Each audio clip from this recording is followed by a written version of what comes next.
एक बात निश्चित कर लीजिए कि अगर आप लाइफ में रिस्क नहीं लेते हैं तो आपको जिंदगी भर उसका गुलामी करना पड़ेगा जो आदमी लाइफ में रिस्क लेता है। तो अब आप सोचिए कि आपको गुलामी करना है कि रिस्क लेना है। ठीक है, आइए रिस्क लीजिए, लेकिन उसी समय आप कैलकुलेटेड रहिए कि अगर ये काम नहीं हुआ तो ऐसा करें। ठीक है, आइए अभी हम लोग पढ़ने जा रहे हैं लाइफ प्रोसेस, क्लास 10 का फर्स्ट लेक्चर। लाइफ प्रोसेस इससे पहले जहाँ पढ़े, कैसा पढ़े, नहीं पढ़े, हमको नहीं पता। ठीक है, इससे पहले बायोलॉजी में आपको कितना नॉलेज है, नहीं नॉलेज है, ये भी हमको नहीं पता, लेकिन गारंटी है कि लाइफ प्रोसेस पढ़ने के बाद आपका एक भी क्वेश्चन ऐसा नहीं होगा कि जो नहीं बनेगा। ठीक है, अभी हम आपको पढ़ा रहे हैं लाइफ प्रोसेस। लाइफ प्रोसेस को समझने के लिए आप इसके हिंदी मीनिंग से समझिए। लाइफ मतलब इसका हिंदी क्या हो गया, जिंदगी, और प्रोसेस मतलब प्रक्रिया, यानी जीवन को जीने के लिए जिन प्रक्रिया का आवश्यकता पड़ता हो उन सारे आवश्यकता को हम लोग क्या कहते हैं, लाइफ प्रोसेस कहते हैं। यानी all those biological process need to sustain a life, need to maintain a life, needs a living organism to alive is called life process। यानी मेरा मतलब ये है कि जितने भी प्रोसेस लाइफ को मेंटेन करने के लिए जरूरत होंगे वो सारे के सारे लाइफ प्रोसेस कहलाएंगे। लेकिन लेकिन लेकिन हम बार बार कहते हैं एनसीईआरटी पर जोर डालिए। आप अगर एनसीईआरटी को देखिएगा कि लाइफ प्रोसेस में उन्होंने न्यूट्रिशन बताया है, उन्होंने न्यूट्रिशन बताया है, उन्होंने रेस्पिरेशन बताया है, उन्होंने ट्रांसपोर्टेशन बताया है, उन्होंने एक्सक्रीशन बताया है। लेकिन ध्यान से देखिएगा एनसीईआरटी को अगर ध्यान से देखिएगा तो वो इस पूरे में रिप्रोडक्शन नहीं बताया है, इस पूरे में वो रिप्रोडक्शन नहीं बताया है। रिप्रोडक्शन का एक नया बुक अभी मत देखिए, जब हम समझा रहे हो तब बुक मत देखिए। वो रिप्रोडक्शन का दिया है, एक नया चैप्टर बना दिया है, रिप्रोडक्शन हाउ ऑर्गेनिज्म रिप्रोड्यूस। तो इससे आप क्या समझे कि रिप्रोडक्शन जो है इसको लाइफ प्रोसेस में नहीं रखा जाता है। ये भी जबकि प्रोसेस है। इससे क्या होता है कि हमारा पीढ़ी दर पीढ़ी क्या होता है, कंटिन्यू होता है, स्पीसीज अपने आप को कंटिन्यू रख पाता है। ठीक है, फिर भी ये तो वाइटल प्रोसेस है, लेकिन ये जरूरी नहीं है कि जो आदमी रिप्रोडक्शन नहीं करेगा उसका डेथ हो जाएगा। ठीक है, हम आपको क्या बताएं, ऐसा कोई भी प्रोसेस जो जीवन जीने के लिए जरूरी हो उसको हम लोग किस कैटेगरी में रखेंगे, लाइफ प्रोसेस में रखेंगे। और इसका प्रूफ हम आपको एनसीईआरटी की मदद से दे रहे हैं कि लाइफ प्रोसेस का चैप्टर जब एनसीईआरटी लिखा या लिखा गया होगा, उनको लिखने वक्त जो लिख रहे होंगे उन्होंने क्या किया कि रिप्रोडक्शन को अलग बताया, क्योंकि लाइफ प्रोसेस में रिप्रोडक्शन को ऐड नहीं किया जाता है। जबकि जिसका जिसका जरूरत हमको लाइफ प्रोसेस में पड़ रहा था उसको डाल दिया गया, न्यूट्रिशन हो, रेस्पिरेशन हो, ट्रांसपोर्टेशन हो, एक्सक्रीशन हो। मेरा बात समझ में आया, हम क्या समझाने की कोशिश कर रहे हैं? तो all those process need for an organism to alive, जीवित रहने के लिए जिन जिन प्रोसेस का आवश्यकता मनुष्य को पड़ेगा उसको हम लोग लाइफ प्रोसेस में रखेंगे। और इसी के अंतर्गत पहला प्रोसेस जो हम लोग पढ़ने जा रहे हैं वो प्रोसेस है हमारा न्यूट्रिशन। वो प्रोसेस हमारा क्या है, न्यूट्रिशन। वो प्रोसेस क्या है हमारा, न्यूट्रिशन। तो न्यूट्रिशन में आप क्या देख रहे हैं कि न्यूट्रिशन में भी हम लोग ऑर्गेनिज्म के बेसिस पर अंतर पैदा करेंगे। जैसे मान लीजिए सेल, तो सेल के बेसिस पर अगर ऑर्गेनिज्म को आप पढ़िएगा तो यूनिसेलुलर सेल और मल्टीसेलुलर सेल, वहां पर क्या है कि जो यूनिसेलुलर सेल है वो एक ही सेल से क्या करता है, खाना खाता है, पाचन करता है, फिर एक्सक्रीट आउट करता है, समझा ना, एक ही सेल से। लेकिन मल्टीसेलुलर में क्या है, स्पेशलाइज्ड टिश्यू है, स्पेशलाइज्ड सिस्टम है, स्पेशलाइज्ड ऑर्गन है, स्पेशल फंक्शन को करने के लिए स्पेशल ऑर्गन सिस्टम है। समझ में आ रहा है मेरा बात? तो इस आधार पर आप क्या कीजिएगा कि न्यूट्रिशन को आप ऑर्गेनिज्म के बेसिस पर अगर देखें तो एक यूनिसेलुलर और दूसरा मल्टी सेलुलर। इसका मतलब हो गया कि ऑर्गेनिज्म अलग है तो खाने का तरीका भी अलग होगा कि नहीं होगा? खाने का तरीका अलग होगा, ध्यान से सुनना, खाने का तरीका अलग होगा। तो इसका मतलब न्यूट्रिशन के मोड्स भी अलग होंगे। तो मोड्स ऑफ न्यूट्रिशन जिस समय हम लोग पढ़ेंगे तो फर्दर हम लोग अलग अलग प्रकार पढ़ेंगे। उसी में पढ़ेंगे ऑटोट्रॉफ, उसी में पढ़ेंगे हेटेरोट्रॉफ, उसी में पढ़ेंगे सेप्रोफाइटिक मोड ऑफ न्यूट्रिशन, उसी में पढ़ेंगे होलोजोइक मोड ऑफ न्यूट्रिशन, उसी में पढ़ेंगे पैरासाइटिक मोड ऑफ न्यूट्रिशन। समझ में आ रहा है बात की नहीं आ रहा है? समझने का कोशिश करो। न्यूट्रिशन खाने की विधि, the process of taking nutrient from food. अब इसमें क्या है यूनिसेलुलर अपने तरीके से लेगा, मल्टीसेलुलर अपने तरीके से लेगा। ये देखो फिर बदल जाएगा रे, ऑर्गेनिज्म फिर बदलेगा, दो part, plant and animal. Organism कितना पार्ट में, प्लांट एंड एनिमल के पार्ट में। तो प्लांट ऑटोट्रॉफ्स, एनिमल हेटेरोट्रॉफ्स। अब क्या हो गया भैया, फिर यहाँ अलग अलग हो गया। तो modes of nutrition different types के होते हैं। ठीक है, ये डिपेंड करता है कि वेदर सामने में हमारे पास जो ऑर्गेनिज्म है वो यूनिसेलुलर है, मल्टीसेलुलर है, प्लांट है, एनिमल है। यूनिसेलुलर ज्यादातर यूनिसेलुलर जो होते हैं वो क्या होते हैं होलोजोइक मोड्स ऑफ न्यूट्रिशन को फॉलो करते हैं। क्यों होलोजोइक मोड ऑफ न्यूट्रिशन को फॉलो करते हैं? क्योंकि वो डायरेक्ट फूड को ले लेते हैं अपने अंदर। ठीक है, इतना बात समझ में आया? अब मेरे बात को समझो, अब मेरे बात को समझो। तो अब हम लोग न्यूट्रिशन में सबसे पहले चलते हैं different types of methods of taking nutrition, यानी मोड्स ऑफ न्यूट्रिशन की बात हम लोग करेंगे। हम लोग किसका बात करेंगे? मोड्स ऑफ न्यूट्रिशन की बात करेंगे। हम लोग किसका बात करेंगे? मोड्स ऑफ न्यूट्रिशन की बात करेंगे। हम लोग किसका बात करेंगे?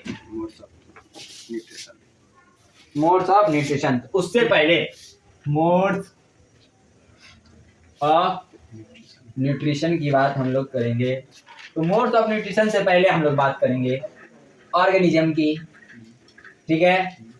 इस ऑर्गेनिज्म में आप देखें कि एक यूनिसेलुलर, दूसरा मल्टी सेलुलर, ठीक है। इससे पहले आप देखेंगे एक प्लांट, दूसरा एनिमल्स। ये भी तो कैटेगरी है भैया, है कि नहीं है? अब एनिमल्स के अंदर में जाके यूनिसेलुलर है, मल्टी सेलुलर है।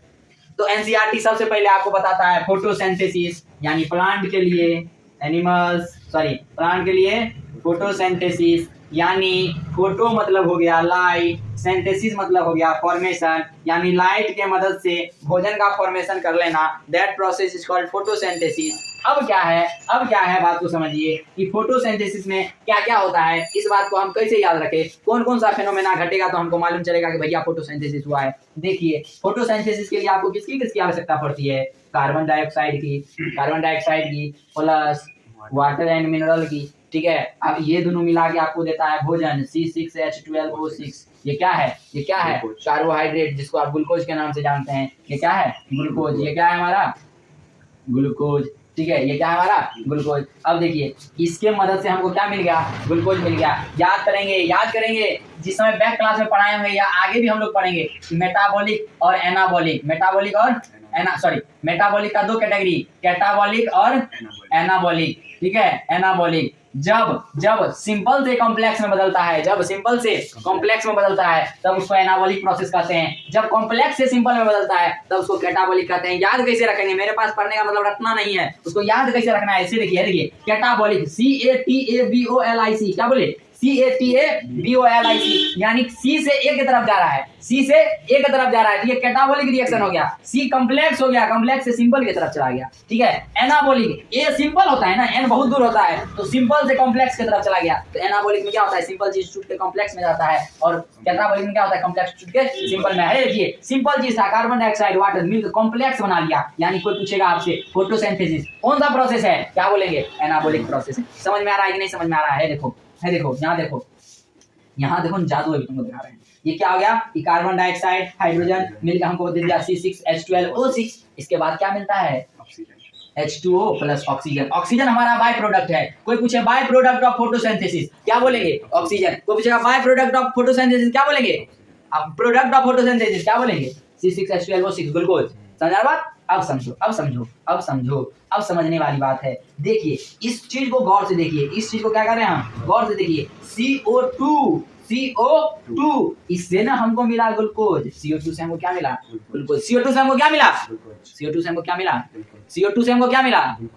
ये जो ऑक्सीजन आपको मिला है, ये इससे मिला है, ये H2O से मिला है। H2O से आपको क्या मिला है? ऑक्सीजन आपको किससे मिला है? H2O से। ध्यान से देखिए, CO2 में कार्बन था, ऑक्सीजन था। कार्बन से आपको ग्लूकोज मिला, कार्बन मिला, हाइड्रोजन मिला और ऑक्सीजन मिला। क्या मिला? कार्बन मिला, हाइड्रोजन मिला, ऑक्सीजन मिला। पहला चैप्टर 10th के एनसीईआरटी का first chapter chemical reaction and chemical equation का last topic redox reaction, reduction and oxidation पढ़े होइएगा, तो आपको बताया गया होगा जब किसी चीज में हाइड्रोजन जुड़ जाए उसको रिडक्शन प्रोसेस कहते हैं। भैया CHO, यहाँ पर C और O था, एक H आया और CH का जुड़ना हो गया CHO। It means here is the reduction of carbon dioxide. NCERT किताब लाइए, हम आपको लाइन मिलवा देते हैं, क्या हम झूठ बोल रहे हैं या हम सही बोल रहे हैं, ठीक है। देखिए, ऐसे खोलिएगा किताब को और यहाँ पढ़िएगा, लिखता है reduction of carbon dioxide to carbohydrate. इस कार्बन डाइऑक्साइड को कार्बोहाइड्रेट में बदल देना, that is the reduction of CO2। अगर कोई पूछे कि ये कहाँ से मिला, तो CO2 से मिला। कोई दिक्कत? कोई दिक्कत नहीं होगा, नहीं होगा। कहता है absorption of light energy by chlorophyll, ये घटना क्लोरोफिल के प्रेजेंस में ही ना घटेगा, ग्रीन प्लांट में नहीं ये घटना घटेगा।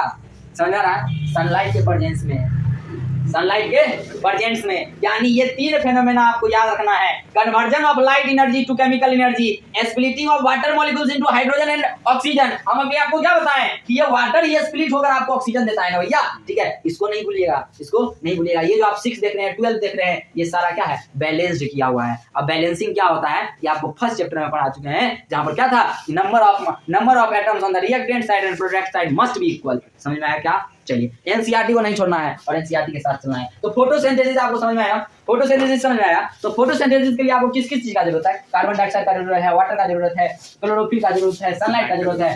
अब हम लोग एक एक्सपेरिमेंट करेंगे और उस हर एक स्टेप पर समझेंगे, क्वेश्चन बनाएंगे कि आप बताइए कि कैसे कार्बन डाइऑक्साइड प्लांट के लिए जरूरी है, कैसे एक्सपेरिमेंट सेटअप कीजिए। फिर ये सीख जाएंगे, फिर देखेंगे क्लोरोफिल क्यों जरूरी है, फिर क्लोरोफिल सीख जाएंगे, फिर देखेंगे सनलाइट क्यों जरूरी है। समझ में आया क्या? कोई दिक्कत है क्या समझने में? कहीं से कोई दिक्कत? एक बात बताओ, मान लो हम 1 kg डिब्बा लिए हॉर्लिक्स का, ठीक है, अब जरूरी है कि 1 kg का 1 kg खा जाएंगे? नहीं ना खा पाएंगे, तो हो सकता है कुछ चीजों को रख देंगे, बाद में खाएंगे। ठीक इसी तरह प्लांट भी करता है, अगर ये भोजन नहीं खा पाया, C6H12O6 जो कार्बोहाइड्रेट है, इस कार्बोहाइड्रेट जिस समय बना, अगर उसी समय इसका उपयोग नहीं हो पाया, प्लांट इसका उपयोग नहीं कर पाया, तब इसको पॉकेट में रख देता है। पॉकेट कहने का मतलब इसको स्टोर करके रखता है। तब इसको जिस फॉर्म में स्टोर करके रखता है, उस समय कार्बोहाइड्रेट कहने की भूल नहीं करेंगे, उस समय ये स्टार्च के रूप में रखता है। किसके रूप में रखता है? स्टार्च के रूप में रखता है। यानी क्वेश्चन अगर आए स्टोर्ड फूड, क्या पूछ रहे हैं? Stored food. एक मिनट, इसको मिटाए क्या? इसको मिटाए क्या? क्वेश्चन अगर आए ध्यान से सुनेंगे। क्वेश्चन पूछेगा स्टोर्ड फूड, क्या पूछेगा? Stored food of plant, plant में स्टोर्ड किया गया food in the form of किस फॉर्म में रहता है? तो क्या बोलिएगा? किस फॉर्म में रहता है? स्टार्च के फॉर्म में रहता है। क्या बोलेंगे? स्टार्च के फॉर्म में। उस समय कार्बोहाइड्रेट नहीं बोलेंगे। प्रिपेयर्ड फूड किस फॉर्म में होता है? कार्बोहाइड्रेट के फॉर्म में, लेकिन वो रहता है स्टोर किस फॉर्म में? स्टार्च के फॉर्म में। ठीक इसी तरह हमारे शरीर में होता है। हम लोग क्या करते हैं? ग्लूकोज खाते हैं ना भाई, स्टार्च खाते हैं ना, लेकिन जब स्टोर करने की बात आती है तो ये ग्लाइकोजन के रूप में स्टोर होता है। किसके रूप में स्टोर होता है? अगर इस प्लांट को हटा के एनिमल कर दे, तब यहाँ पर क्या लिख देंगे? ग्लाइकोजन। क्या लिख देंगे? ग्लाइकोजन लिख देंगे। क्या लिख देंगे? ग्लाइकोजन लिख देंगे। समझ आया क्या बात? कोई दिक्कत नहीं। अब हम आपको बताते हैं इसी प्रोसेस को कहते हैं autotrophic modes of nutrition. Plant अपना खाना खुदे ना बनाया, वो किसी से जाके नहीं ना छीना, किसी का फल नहीं ना ले लिया, किसी का पत्ता नहीं ना ले लिया। यहाँ पर प्लांट अपना भोजन खुद बनाया, किसी का पत्ता नहीं ना ले लिया, किसी का जाके लकड़ी नहीं ना चुरा लिया, किसी का जाके फल नहीं ना खा लिया। सब कुछ अपने बनाया, फल इसका अपना बनाया गया हुआ चीज है। समझ आ रहा है? मेरा बात समझने का कोशिश कर रहा है तुम। लेकिन जब मनुष्य अपना भोजन बनाता है तो कभी इसका ईंधन ले लेता है, कभी इसका फल ले लेता है, कभी इसका औषधि ले लेता है। मेडिसिनल प्लांट की बात कर रहे हैं। तो ऐसे में क्या हो रहा है कि आप देख रहे हैं कि यहाँ पर एनिमल जो है कंज्यूमर की तरह काम कर रहा है। किसकी तरह काम कर रहा है? कंज्यूमर की तरह काम कर रहा है। प्रोड्यूसर कौन हो गया? प्लांट। ऐसा बनो, अपने आप को प्रोड्यूसर बनाओ। तो जो प्रोड्यूसर है वो ज्यादा ना सक्षम है। कंज्यूमर कब तक आप कंज्यूम कीजिएगा? जिस दिन प्रोड्यूसर गया आप भी गए। समझ आ रहा है मेरा बात? इसलिए ऑलवेज अपने आप को प्रोड्यूसर बनाइए। पढ़ाई करने का मतलब हो गया किताबी नॉलेज लेकर 90 नंबर ले आए, वाह मेरे जैसा पढ़ने वाला नहीं है, उसमें हम प्रणाम करते हैं। ऐसे बच्चे मेरे पास हैं तो प्लीज पढ़ना छोड़ दीजिए, वो आपके लिए फायदेमंद है। नहीं तो आप ही जैसे लोग को कहा जाता है पढ़ा लिखा बेवकूफ। ठीक है, ग्रेजुएट है लेकिन बुझने नहीं आता है कि ग्रेजुएट का स्पेलिंग क्या होता है। ठीक है, तो ऐसा बेवकूफ़ी मत कीजिएगा, इससे बढ़िया है मत पढ़िए, ज़्यादा अच्छा रहेगा। ठीक है, और लिख के नहीं कुछ कर पाइएगा तब दिक्कत है। समझा रहे बात? चलिए, इस तरह से इसी को कहते हैं autotrophic modes of nutrition. Auto मतलब हो गया सेल्फ, ट्रॉपिक मतलब प्रिपरेशन करना, तो ऑटो मतलब सेल्फ। कल हम लोग बात करेंगे हेटेरोट्रॉपिक मोड्स ऑफ न्यूट्रिशन, यानी हम लोग अब चलेंगे एक इससे पहले थोड़ा हम आपको बता देंगे हेटेरोट्रॉपिक मोड्स ऑफ न्यूट्रिशन के बारे में। ज़्यादातर जो यूनिसेलुलर ऑर्गेनिज्म होते हैं वो होलोजोइक मोड्स ऑफ न्यूट्रिशन को फॉलो करते हैं। क्योंकि क्या करते हैं, एक के वो सेल है देखिए ना इसके पास, देखिए हम झूठ नहीं बोल रहे हैं, हम झूठ बोलते हैं। देखिए हम आपको बताते हैं कि आप जिसके पास एक के घर है, आप एक घर में एक के रूम है, हर बार 2 आदमी इधर से जाएगा, निकलेगा भी इधर से, नहीं जाएगा, आएगा निकलेगा। अब जिस सेल के पास, जिस ऑर्गेनिज्म के पास एक वो सेल है, दैट मींस यूनिसेलुलर ऑर्गेनिज्म, तो भाई खेबो करेगा इधर, पचेबो करेगा इधर, ऐसा थोड़ी करेगा कि तोड़ के पहले इधर फिर चबाओ फिर जाओ, नहीं ना करेगा। ये क्या करता है, इनगल्फ कर जाता है। अगर इसको लगा कि यहाँ फूड है, ऐसे आएगा डायरेक्ट इसको अंदर ले लेगा। that methods of taking food is called holozoic modes of nutrition। इस तरह से न्यूट्रिशन को लेना क्या कहलाता है, holozoic modes of nutrition कहलाता है। कोई दिक्कत नहीं ना, कोई दिक्कत। कल इस पर हम लोग जिक्र करेंगे सीरोपोडिया क्या होता है, ठीक है। कल हम लोग बात करेंगे सीलिया क्या होता है, कल हम लोग बात करेंगे सीलियम क्या होता है, कल हम लोग बात करेंगे फ्लेजेलम क्या होता है। इस सारे बात को कल हम लोग पढ़ते हुए, ठीक है, सिस्ट फॉर्मेशन क्या होता है, स्पोर फॉर्मेशन क्या होता है, हर एक चीज को क्लियर करते हुए बहुत अच्छे से और बहुत आराम से पढ़ेंगे। बायोलॉजी आराम से पढ़ने का विषय है। हर